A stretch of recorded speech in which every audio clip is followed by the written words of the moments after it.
பாராளுமன்ற தேர்தலை ஒட்டி ஒரிசாவில் நடைபெற்ற பிரச்சார கூட்டத்தில் மோடி அவர்கள் ஜெகநாதர் ஆலயத்தினுடைய பொக்கிஷ சாவி காணவில்லை, அது தமிழ்நாட்டில் இருக்கின்றது என்று ஒரு பொய்யான தகவலை பரப்பி தமிழ்நாட்டு மக்களை திருடர்கள், களவாணிகள் என்பது போல ஒரு உருவகப்படுத்தி இருக்கின்றார்.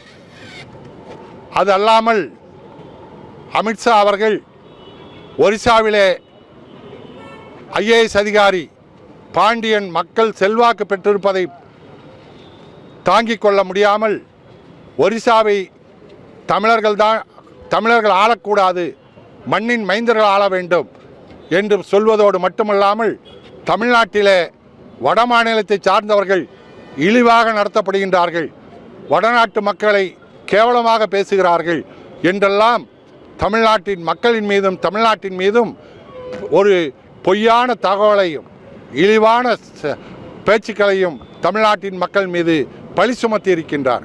இப்படி தொடர்ச்சியாக வடமாநில தேர்தல் பிரச்சாரத்திலே மோடியும் அமித்ஷாவும் தொடர்ந்து அங்கே தமிழ்நாட்டின் மீது பொய்யான பிரச்சாரத்தை செய்துவிட்டு, அதே மோடி கடந்த ஒரு மாதத்துக்கு முன்னால் தமிழ்நாட்டு தேர்தல் பிரச்சாரத்தின் வந்தபோது செந்தமிழ்நாடு எனும் போதினிலே என்று பாரதியார் பாட்டை பாடினார்.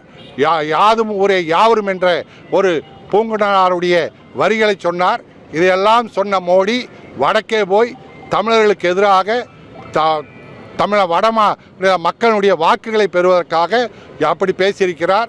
இப்படி பேசிவிட்டு மீண்டும் தமிழ்நாட்டிலே வந்து இப்போது 3 நாட்கள் கன்னியாகுமரியிலே தியானம் இருப்பதாக சொல்லி தமிழ்நாட்டு மக்களை சமாதானப்படுத்தி விடலாம், தமிழ்நாட்டு மக்களுடைய கோபத்தை தணித்து விடலாம் என்று பொய் வேடம் இடுகின்றார். தமிழ்நாட்டு மக்கள் ஒருபோதும் அவருடைய வார்த்தைகளை மறக்க மாட்டார்கள். தமிழ்நாட்டு மக்களை இழிவாக கொச்சையாக பேசிய மோடியும் அமித்ஷாவும் அவர்கள் 2 பேரும் தமிழ்நாட்டுக்கு வரக்கூடாது, மன்னிப்பு கேட்காமல் தமிழ்நாட்டுக்குள் வரக்கூடாது என்பதற்காக இன்றைக்கி அனைத்து கட்சியின் சார்பிலே இங்கே கருப்பு கொடி ஆர்ப்பாட்டத்தை நடத்தி கொண்டிருக்கின்றோம். பாராளுமன்ற தேர்தலை ஒட்டி ஒரிசாவில் நடைபெற்ற பிரச்சார கூட்டத்தில் மோடி அவர்கள் ஜெகநாதர் ஆலயத்தினுடைய பொக்கிஷ சாவி காணவில்லை, அது தமிழ்நாட்டில் இருக்கின்றது என்று ஒரு பொய்யான தகவலை பரப்பி தமிழ்நாட்டு மக்களை திருடர்கள், களவாணிகள் என்பது போல ஒரு உருவகப்படுத்தி இருக்கின்றார்.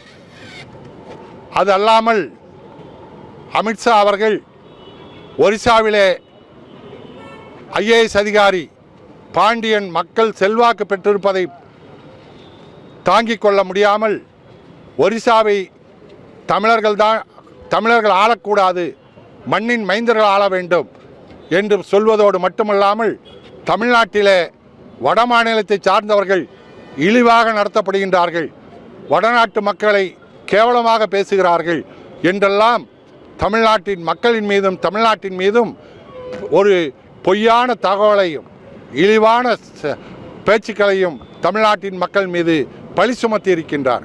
இப்படி தொடர்ச்சியாக வடமாநில தேர்தல் பிரச்சாரத்திலே மோடியும் அமித்ஷாவும் தொடர்ந்து அங்கே தமிழ்நாட்டின் மீது பொய்யான பிரச்சாரத்தை செய்துவிட்டு, அதே மோடி கடந்த ஒரு மாதத்துக்கு முன்னால் தமிழ்நாட்டு தேர்தல் பிரச்சாரத்தின் வந்தபோது செந்தமிழ்நாடு எனும் போதினிலே என்று பாரதியார் பாட்டை பாடினார்.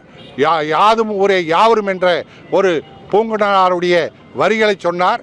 இதையெல்லாம் சொன்ன மோடி வடக்கே போய் தமிழர்களுக்கு எதிராக மக்களுடைய வாக்குகளை பெறுவதற்காக அப்படி பேசியிருக்கிறார். இப்படி பேசிவிட்டு மீண்டும் தமிழ்நாட்டிலே வந்து இப்போது 3 நாட்கள் கன்னியாகுமரியிலே தியானம் இருப்பதாக சொல்லி தமிழ்நாட்டு மக்களை சமாதானப்படுத்தி விடலாம், தமிழ்நாட்டு மக்களுடைய கோபத்தை தணித்து விடலாம் என்று பொய் வேடம் இடுகின்றார். தமிழ்நாட்டு மக்கள் ஒருபோதும் அவருடைய வார்த்தைகளை மறக்க மாட்டார்கள். தமிழ்நாட்டு மக்களை இழிவாக கொச்சையாக பேசிய மோடியும் அமித்ஷாவும் அவர்கள் 2 பேரும் தமிழ்நாட்டுக்கு வரக்கூடாது, மன்னிப்பு கேட்காமல் தமிழ்நாட்டுக்குள் வரக்கூடாது என்பதற்காக இன்றைக்கி அனைத்து கட்சியின் சார்பிலே இங்கே கருப்பு கொடி ஆர்ப்பாட்டத்தை நடத்தி கொண்டிருக்கின்றோம்.